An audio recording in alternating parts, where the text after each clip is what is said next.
Assalamualaikum warahmatullahi wabarakatuh. Jumpa lagi di channel Keluarga Misterius. Kali ini saya akan menceritakan cerita seram yang berjudul Ibu Mertua dan Sundel Bolong. Bagi yang ingin membaca ceritanya langsung, bisa membeli ceritanya dengan bentuk PDF penulisnya melalui Facebook dengan akun yang bernama Widya Yasmin. Linknya sudah saya cantumkan di kolom deskripsi. Sebelum masuk ke ceritanya, jangan lupa subscribe, komen, like, dan tekan loncengnya agar tidak ketinggalan update cerita terbaru di channel Keluarga Misterius. Seperti apa cerita selengkapnya? Langsung saja kita masuk ke ceritanya dan selamat mendengarkan. Kami semua langsung berlari ke arah suara bayi yang terdengar dari sumur tua belakang rumah kosong. "Hana, kamu ngapain ke sana?" teriak ibu mertua dari arah pintu. Sejak dari kampung temannya tempo hari lalu, ia memiliki pantangan untuk keluar rumah setelah maghrib. Maka saat kami semua penasaran dengan hilangnya bayi tetangga, ia memilih diam di rumah menjaga anak-anakku. Aku yang sebenarnya penakut tetapi memiliki jiwa yang kepo sangat akut, merasa tertantang untuk ikut bersama warga berjalan menyusuri halaman samping rumah kosong yang telah lama terbengkalai menuju halaman belakang rumah itu. Oe, oe. Suara tangis bayi itu terdengar lebih nyaring. Tetapi kali ini arah suaranya dari pohon rambutan samping sumur tua itu. Seketika bulu kuduku terasa meremang. Aku langsung mencengkram tangan suamiku yang tengah menyorotkan senter ke sekeliling sumur tua. Wah! Seorang lelaki yang merupakan suami dari wanita yang kehilangan bayinya itu langsung berteriak dengan sekuat tenaga saat menyorotkan senter ke arah dahan pohon rambutan. Astagfirullah! Aku turut berteriak sambil menutup mata saat kulihat sesosok wanita berambut panjang mengenakan gaun putih panjang tengah duduk di dahan pohon sambil menggendong bayi baru beberapa bulan itu. Astagfirullah, itu bayi saya! Teriak ibu si bayi sambil menangis histeris. Semua orang tampak panik dan merasa serba salah. Di satu sisi, kami tak sanggup melihat sosok wanita menyeramkan yang terus melotot ke arah kami. Di sisi lain, kami juga tak bisa membiarkan bayi itu terus berada dalam cengkramannya. Sosok wanita itu tertawa menyeringai hingga aku nyaris mengompol di celana. Kutahan rasa takut ini sambil menggenggam erat tangan suamiku yang sejak tadi fokus membaca ayat-ayat suci Al-Quran. Beberapa warga lainnya tampak bergidik ngeri dan berniat untuk kabur. Tetapi ibu si bayi memohon agar mereka membantu mendapatkan kembali bayinya. Pak RT pun tampak ngeri dengan penampakan sosok menyeramkan itu.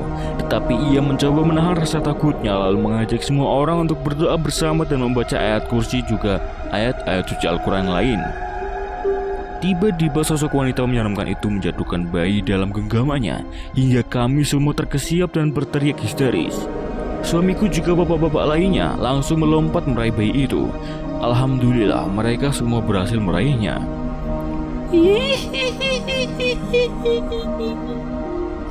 Sosok menyeramkan itu langsung terbang hingga kami semua langsung bergidik ngeri dan lari terbirit-birit dari tempat itu.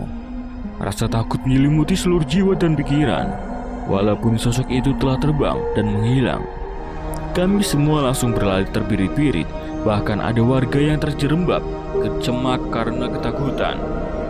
Lalu ada juga yang menabrak pagar seolah hilang kendali. Ada juga seorang wanita yang langsung pingsan saat keluar dari area rumah kosong itu. Setelah melihat sosok wanita menyeramkan tadi, jujur saja, kemunculannya membuat kami semua dilanda rasa takut dan jantungan. Pak RT menghimbau orang tua bayi agar segera pulang ditemani beberapa warga. Lalu yang lainnya membantu memboyong warga yang tampak sawan setelah melihat penampakan tadi. Astagfirullah, astagfirullah. Ucapku lalu membaca ayat kursi sambil mendorong pintu rumah dengan keras. Walaupun telah berada di rumah, rasa takut itu masih menyelimuti jiwa dan ragaku. Apa yang terjadi? Tanya bapak mertua yang tak turut serta ke sumur tua karena ibu mertua mencegahnya pergi. Bayi si Asis dicuri sundel bolong ya? Tanya ibu mertua. Aku langsung melotot lalu mengedipkan mata berkali-kali agar ia menarik kata-katanya. Tak mau ucapannya barusan didengar anak-anakku. Tenang saja, anak-anakmu sudah tidur, sahutnya. Suamiku langsung menggendong anak-anak yang berada dalam pangkuan bapak dan ibu mertua, lalu memindahkan mereka ke kamar. Setelah itu, aku menceritakan apa yang kulihat tadi padanya dengan suara lirih, agar anak-anak tidak mendengarnya. Di rumah kosong itu memang ada sendal bolong, makanya ibu sering ketakutan, ucapnya. Dia tak akan mampu masuk rumah ini, karena kita sudah menaruh banyak penangkal di setiap pintu masuk, ucap bapak mertua. Tiba-tiba ia berlari ke dapur. Lalu kulihat ia kembali menaburkan garam di sekeliling rumah. Apa semua penangkal itu tidak menyimpang dari syariat Islam? Tanyaku lirih pada suamiku yang sejak tadi termenung. Hening.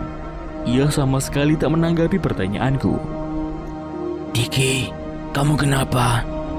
Tanya ibu mertua saat melihat suamiku yang terus merenung dengan tatapan kosong.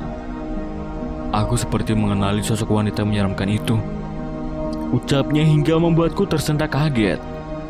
Tadi aku tak terlalu memperhatikan wajahnya karena wajah sosok itu terlalu menyeramkan. Aku hanya melihat sekilas, itu pun sudah membuat jantungku seakan-akan akan lepas dari tempatnya. Sudahlah Diki, jangan lagi membahas sosok menyeramkan itu. Segera tidur, bentak ibu mertua lalu bergegas masuk ke kamar. Tiba-tiba, bapak mertua telah selesai menaburi garam ke seluruh jalan masuk rumah, termasuk jendela dan pintu, juga sekeliling rumah. Kalian jangan pernah keluar dari rumah saat malam, apapun yang terjadi, ucapnya sambil mengunci pintu rapat-rapat. Sosok hantu wanita tadi mirip siapa? Tanyaku setelah kami di kamar. Dia... Suamiku tampak ragu untuk mengucapkannya. Seketika bulu kuduku meremang saat membahas sosok menyeramkan itu. Tiba-tiba terdengar suara ketukan pintu yang sangat keras. Aku langsung terkejut dan tak berani membukanya karena teringat pesan bapak mertua. Suara pintu semakin digedor dengan kerasnya hingga kami berdua saling bertatapan. Akhirnya suamiku bangkit dari tempat tidur dan berjalan menuju pintu. Karena penasaran, ku ikuti langkahnya. Saat pintu dibuka, tampak seorang lelaki yang mengenakan jaket berbahan jeans tengah hadir di depan pintu. Rudi, akhirnya kamu pulang, ucap suamiku sambil merangkul adiknya yang tak pernah ia lihat selama 2 tahun terakhir. Ayo masuk Rudi, ajakku sambil melangkah mundur membiarkan ia masuk. Aku langsung mengetuk pintu kamar ibu mertua untuk memberitahukan siapa yang datang. Ibu mertua membukakan pintu sambil sesekali menguap. Matanya terbelalak saat melihat kedatangan Rudi. Ia langsung berlari ke arahnya dan memeluk putra bungsunya itu dengan erat. Akhirnya kamu pulang juga, nak, ucap ibu mertua sambil berderai air mata. Syukurlah kalau ibu baik-baik aja, ucap Rudi dengan wajah datar. Ibu sangat merindukanmu, nak. Ibu mohon, jangan pergi-pergi lagi. Tiba-tiba bapak mertua keluar dari kamar, lalu merangkul Rudi dengan penuh haru. Kemana aja kamu, nak? Kami sangat merindukanmu, ucap bapak mertua dengan wajah pilu. Wajah Rudi tampak datar, seolah menahan kebencian pada orang tuanya. Rudi akan kembali pergi, ucapnya hingga membuat kami semua terkesiap. Ibu mohon, nak, jangan pergi lagi, ucap ibu mertua memelas lalu berderai air mata. Tolong jawab yang jujur, apa yang terjadi pada Shelly? Lalu, di mana dia sekarang? Tanya Rudi hingga membuat ibu mertua terdiam. Dia itu selingkuh hingga hamil. Lalu, lelaki yang menghamilinya itu membawa dia kabur, ucap ibu mertua. Bohong, aku tak percaya pada ibu. Mengapa ibu masih aja berbohong? Padahal aku telah pergi dari rumah selama 2 tahun. Tanyanya dengan wajah geram. Sudah beribu kali ibu bilang kalau wanita itu kabur bersama laki-laki lain. Shelly gak mungkin lakuin itu. Tolong bilang kemana dia, Bu.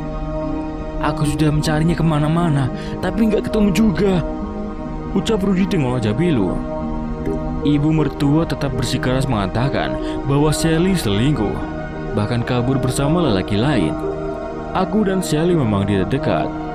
karena aku baru sekarang tinggal di rumah ini. Tetapi aku tahu Sally adalah gadis yatim piatu yang sejak kecil tinggal di panti asuhan. Tiba-tiba kulihat suamiku membisikkan sesuatu pada Rudy. Entah apa yang ia bisikkan, tetapi tiba-tiba Rudy setuju untuk tinggal di rumah ini. Rudy bergegas masuk ke kamarnya yang telah lama kosong walaupun dengan wajah ditekuk. Kamarmu setiap hari selalu ibu bersihkan, ucap ibu mertua yang tampak membujuk Rudy agar berbaikan dengannya. Rudy tak menanggapi ucapan wanita yang telah melahirkannya itu. Ia malah buru-buru masuk kamar dan mengunci pintunya. Rudy, sampai kapan kamu mau mendiamkan ibu seperti ini? Teriak ibu mertua sambil berderai air mata. Aku segera mendekatinya, lalu mengelus bahunya dengan lembut. Biarkan dia istirahat, Bu. Besok, Hana akan coba membujuknya untuk berbaikan dengan ibu, bisikku. Sudah 2 tahun dia memusuhi ibunya hanya demi wanita itu, ucap ibu mertua sambil menangis terseduh-seduh. Pelan-pelan, kita akan membuatnya kembali menyayangi ibu lagi, bujuku. Lalu bapak mertua membantu menentangkannya, dan setelah itu mengejek ibu mertua untuk masuk ke kamar. Keesokan paginya, aku telah menyiapkan sarapan, roti, dan susu.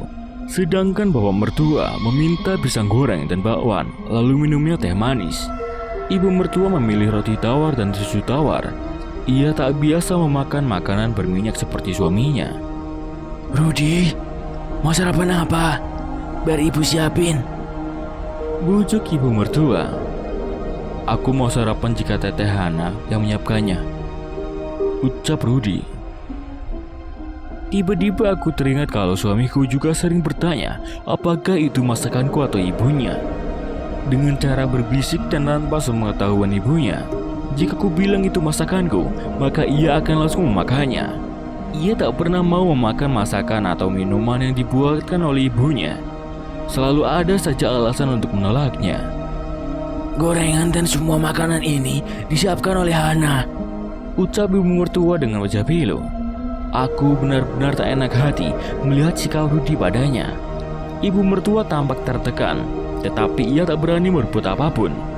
Rudy meraih gorengan setelah tahu bahwa itu adalah masakanku, lalu segera memakannya dengan lahap.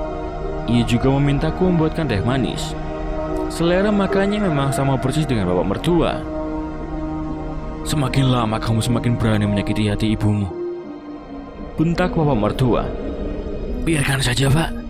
Yang penting Rudy mau tinggal di sini, ucap ibu mertua dengan wajah pilu.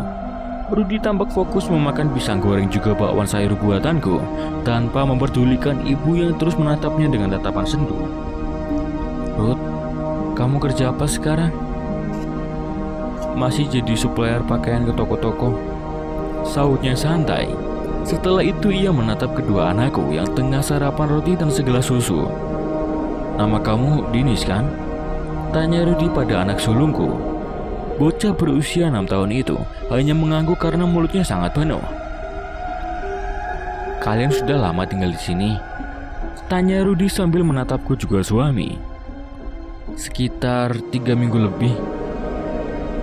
Tumben ada menantu yang betah tinggal sama ibu, sautnya sambil menoleh ke arah ibunya dengan tatapan tajam.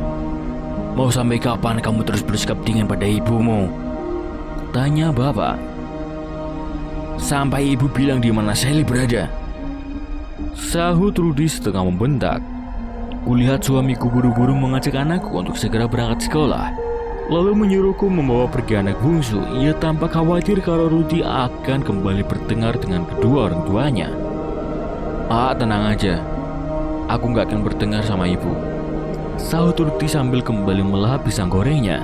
Sementara ibu mertua hanya diam dan tak berani melawan apapun yang dilakukan Rudy padanya. Beberapa waktu kemudian, setelah selesai sarapan, ia bersiap untuk berangkat kerja. Ibu mertua masih menatapnya dengan tatapan sendu. Ia tampak ingin meluapkan rasa rindu dengan memeluk erat tubuh putranya itu. Namun, tampaknya ada sebuah dinding pemisah di antara mereka. Teh Hana, aku berangkat kerja dulu, ucap Rudy tanpa berpamitan kepada kedua orang tuanya. Aku mengangguk lalu menoleh ke arah ibu mertua yang tampak tengah bersedih. Biarkan saja dia begitu. Lama-lama dia akan bosan karena terus mendiamkan ibunya. Aku lalu mengantar suamiku ke depan. Ia langsung naik motor bersama anakku. Tolong, pastikan jika kamu yang memasak untuk makan nanti malam, bisik suamiku sambil celingukan seolah tak ingin ucapannya didengar oleh kedua orang tuanya. Sebenarnya sejak tinggal di rumah ini, ia sering berkata seperti itu. Tetapi setiap aku menanyakannya, ia hanya bilang kalau dirinya hanya ingin memakan makanan apa yang kumasak, tanpa memberitahukan alasan lain. Setelah itu, kulihat suamiku melanjutkan motornya, diikuti oleh Rudy. Tidak berapa lama kemudian, bapak mertua pun keluar menuju mobil jadul keluaran tahun 2000-an. Hana, ini buat belanja. Seperti biasa kamu yang masak saja, ucap ibu mertua yang tiba-tiba muncul hingga membuatku terkejut. Bu, biar Hana saja mengeluarkan uang belanja. Rasanya gak enak karena selama ini menumpang di rumah ini tanpa mengeluarkan uang. Ya sudah, terserah kamu. Segeralah belanja, biar Daniel sama ibu. Aku mengangguk lalu bergegas pergi ke pasar. Kebetulan jarak pasar hanya 1 kilometer dari rumah, jadi aku bisa berjalan kaki ke sana sambil menikmati udara pagi yang masih sejuk. Mau kemana, Hana? Sapa Bu Nani yang tengah menjemur pakaian. Ke pasar, Bu. Kamu kebetulan tinggal bersama buruk mini yang terkenal cowok dan galak itu? Ibu mertua sekarang baik kok, sahutku. Wanita bertumbuh kembal itu hanya mencebik dengan wajah masam, lalu membiarkanku berlalu. Awalnya memang aku tak menyukai ibu mertua, tetapi lama-lama aku bisa memaklumi sikap cerewetnya. Apalagi akhir-akhir ini ia selalu menunjukkan sikap baiknya kepadaku juga anak-anak. Tiba-tiba aku melewati ibu-ibu dan bapak-bapak yang tengah mengobrol di depan terasnya. Awalnya aku ingin mengabaikan siapa yang tengah mereka obrolkan, tetapi tiba-tiba aku menghentikan langkah saat mendengar bahwa mereka tengah membicarakan sundel bolong juga ibu mertua.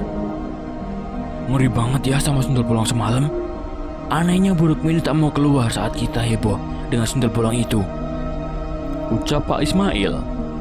Kok bisa ya? Dia betah tinggal dekat rumah yang ada sundel bolongnya, sahut Bu Nining. Apa jangan-jangan buruk mini itu ada kaitannya dengan sundel bolong itu? Mendengar ucapan mereka, aku segera melanjutkan perjalanan karena mereka mulai menoleh ke arahku yang sejak tadi menguping obrolan mereka. Ucapan mereka membuatku bertanya-tanya tentang ibu mertua.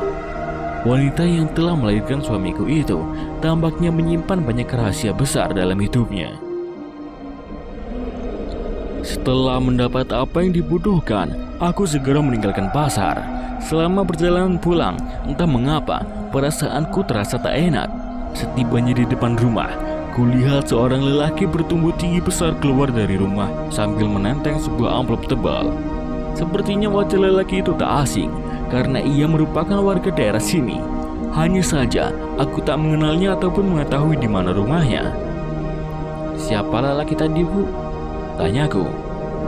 Itu tukang yang ibu suruh benerin genteng yang bocor, sahutnya. Aku tiba-tiba ingat pernah melihatnya di sebuah proyek pembangunan ruko di persimpangan jalan. Sepertinya benar ia seorang tukang bangunan. Namun, benarkah ada genteng yang bocor? Karena seingatku, beberapa hari yang lalu hujan besar, tetapi tak ada genteng yang bocor. Sudah, sana masuk, terus beres-beres, ucapnya. Aku mengangguk lalu segera mengerjakan pekerjaan rumah yang ternyata belum ada satupun yang dikerjakan. Ibu mertuaku itu angin-anginan, kadang membantu mengerjakan sebagian pekerjaan rumah, kadang pula menyerahkan sepenuhnya kepadaku. Tiba-tiba terdengar suara ketukan pintu. Tampaknya ibu mertua tak mau melangkahkan kakinya untuk membuka pintu, padahal aku tengah sibuk mencuci piring. Saat pintu kebuka, betapa terkejutnya aku saat melihat Rita beserta kakak ipar dan 2 anaknya. Wanita yang usianya setahun lebih muda dariku itu adalah istri dari Kang Yadi, anak kedua mertua. Kamu ada di sini, Hana? Tanyanya dengan wajah bingung. Aku pun mengangguk. Mau ngapain kalian kesini? Tanya ibu mertua saat melihat kedatangan mereka. Kok ibu judes begitu sih sama kami? Tanya Kang Yadi. Kalian sendiri yang mengusir ibu waktu itu, sahutnya Gatus. Maafkan kami, Bu. Kami yang salah. Kang Yudi berlutut di kaki ibunya seperti yang dilakukan Teh Imas beberapa hari yang lalu. Terus, ngapain kalian bawa ke Persikala? Tanya ibu mertua masih dengan wajah masam. Jadi di PHK, Bu. Sedangkan Rita sedang hamil tua. Kami akan sangat membutuhkan biaya. Tolong izinkan kami tinggal di sini. Reaksi wajah ibu mertua terlihat aneh saat melihat perut Rita yang besar. Entah apa yang ia pikirkan. Dasar sundel bolong. Sebenarnya saya masih kesal sama kamu karena waktu itu kamu mengusir saya, bahkan menjelek-jelekan saya di depan Hana. Tapi karena saya baik, makanya saya mengizinkan kamu tinggal di sini, ucapnya. Setelah itu mereka pun masuk. Rita segera membereskan barang-barang yang ia bawa. Lalu tidak lama kemudian ia masuk ke dapur untuk membantu memasak. Hana, kamu sudah berapa lama tinggal di sini? Tanyanya. Sejak kamu mengusir ibu, sahutku. Kamu betah tinggal di sini. Awalnya sih gak betah, tapi ya dibetah-betahin lah. Karena ibu mertua yang memintaku tinggal di sini. Hei sundel bolong, jangan ngomong aja. Mending kamu jemurin tuh pakaian. Kasihan Hana kalau semuanya dia yang kerjakan, bentak ibu mertua. Rita mengangguk lalu mengeluarkan pakaian dari mesin cuci. Ibu jangan kasar gitu sama Rita. Kasihan, apalagi dia sedang hamil besar. Orang hamil itu harus banyak gerak. Aku menghela napas mendengar ucapannya. Meskipun ia telah baik padaku, tapi sikapnya pada Rita masih tetap julid. Ibu apa-apaan sih? Rita itu lagi hamil tua. Jangan disuruh kerja yang berat-berat dong, ucap Kang Yadi tiba-tiba. Terus, kalian mau jadi penalu saja di rumah ini? Ibu mertua membulatkan mata seakan-akan hendak menelan Kang Yadi dan istrinya hidup-hidup. Biar dia aja yang baru jemur pakaian. Kang Yadi langsung meraih keranjang pakaian itu lalu bergegas ke halaman belakang. Hei sundel bolong, jangan diam aja. Kerjakan apapun yang kamu bisa, bentak ibu mertua dengan wajah ketus. Rita mengangguk lalu menyiapkan bahan untuk membuat sambal terasi. Tiba-tiba aku merasa iba padanya. Di saat hamil seperti itu, harusnya ia mendapatkan ketenangan. Semoga saja ia bisa menjaga kewarasan selamat tinggal di rumah ini. Sabar ya Rit, ucapku setelah ibu mertua pergi. Ia mengangguk lalu memulai membuat sambal. Hana, ibu mau jemput Dennis ke sekolah, ucap ibu mertua. Iya Bu, makasih ya. Kok ibu jadi baik sama kamu? Tanya Rita setelah ibu mertua pergi. Semoga saja dia juga bisa baik sama kamu dan anak-anak kamu. Setelah semuanya matang, aku mempersilahkan Rita dan suaminya untuk makan duluan karena mereka bilang kalau mereka belum makan sejak pagi. Aku hanya menyuapi anak bungsuku karena masih kenyang. Tiba-tiba terdengar suara motor berhenti tepat di halaman rumah. Lalu tidak lama kemudian terdengar suara orang yang tampaknya tengah beradu mulut. Karena penasaran, aku segera keluar rumah. Kulihat ibu mertua tengah bersih tegang dengan Mbak Ratmi dan Mas Kimin. Aku bergegas meraih anakku, lalu menyuruhnya diam di kamar bersama adiknya. Setelah itu aku kembali keluar untuk melihat apa yang sebenarnya terjadi pada 3 orang itu. Dasar tua bangka, sudah keributan bau tanah aja masih menggoda suami orang, bentak Mbak Ratma sambil bertolak pinggang. Dasar kundilanak, sundel bolong, kuyang, jurik, jerian, jurik, asupan. Kamu jangan nuduh sembarangan. Saya gak sudi sama suamimu yang cuma tukang bakso, ucap ibu mertua setelah mengabsen semua penghuni alam gaib. Terus ngapain suami saya pakai membonceng kamu segala? Tanya wanita berkulit sawo matang itu sambil membulatkan mata seakan-akan hendak menelan tubuh ibu mertua bulat-bulat. Saya ngojek sama dia, sahut ibu mertua yang tak mau disalahkan. Ia lalu merogoh tasnya lalu melemparkan selembar uang pada Mbak Ratmi. Suami saya tukang bakso, bukan tukang ojek, sahut Mbak Ratmi yang juga tak mau kalah. Sudahlah Bu, malu sama orang, ucap lelaki yang biasanya berdagang bakso keliling itu. Tadi Mas bilang mau belanja, tapi kenapa malah nganterin nenek pet itu? Tanyanya sambil membulatkan mata dan bertolak pinggang pada suaminya. Kasihan Buruk Mini jalan sendirian, makanya Mas antar aja dia menjemput cucunya, jawab Mas Yimin. Kamu pasti pakai susu kan? Buktinya, suami saya sering mengigau dan menyebut namamu. Ucap Mbak Ratmi. Itu bukan salah saya. Tanyakan pada suamimu, ngapain pakai mimpin saya segala? Seketika tawa ibu mertua pecah. Ia malah tampak sumringah setelah mendengar ucapan Mbak Ratmi. Mbak Ratmi tampak semakin geram, wajahnya kini semakin menjadi memerah. Sorot matanya penuh dengan kebencian. Kalau mau jadi pelakor, ya sadar diri. Kamu itu sudah tua. Ucap Mbak Ratmi. Sudahlah, Gimin, bawa kuntilanak itu pergi. Sakit kepala saya. Ucap ibu mertua. Dasar mak lampir, nenek gayung. Awas ya kalau kamu dekati suami saya lagi. Wajah kayak mau mati aja masih aja keganjenan. Ucap Mbak Ratmi. Seketika ibu mertua melompat dan menarik gulungan rambut Mbak Ratmi, lalu menariknya hingga wanita itu mengerang kesakitan. Dasar kuntilanak kelok, tong wani-wani sia kaing. Umpat ibu mertua dengan wajah seperti orang kesurupan. Astagfirullah bu, jangan seperti itu, ucapku sambil berusaha melerainya. Dasar pelakor tua, sudah ganjen tapi malah gak bisa bersalah. Dasar kamu gila, gak punya etika, teriak Mbak Ratmi lalu balas menjambak rambut ibu mertua. Aku sangat kewalahan melerai mereka yang tengah dipenuhi emosi dan hendak baku hantam. Aduh Ratmi, kamu jangan ngomong begitu sama Bu Rukmini. Dia itu sangat baik, hatinya begitu cantik seperti wajahnya yang selalu cantik dan awet muda. Ucapan Mas Gimin semakin membuat Mbak Ratmi seperti kesetanan. Matanya memerah seolah hendak mengeluarkan api. Ia langsung melayangkan tendangan pada kaki ibu mertua hingga akhirnya ibu mertua jatuh tersungkur. Ibu mertua langsung bangkit dan balas melayangkan tendangan pada Mbak Ratmi.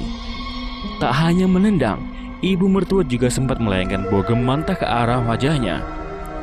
Aku dan Mas Gimin mencoba melerai mereka, tapi kami lumayan kewalahan menghadapi dua wanita yang sama-sama dipenuhi emosi itu. Tiba-tiba Kang Yedi bersama Lina keluar. Mereka keluar langsung memisahkan perkelahian ibunya dan Mbak Ratmi.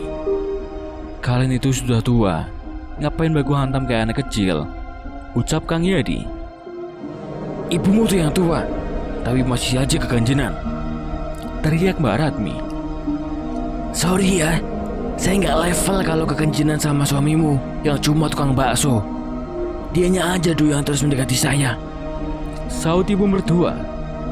Dasar nenek peot gak tahu diri, ucap Mbak Ratmi. Dasar juri krawon, dekil, gelehe. Makanya suamimu itu berpaling dan lebih menyukai saya yang awet muda, sahut ibu mertua tak mau kalah. Sudahlah bu, malu dilihat orang, ucap Kang Yedi sambil membekap mulut ibunya lalu membawanya masuk.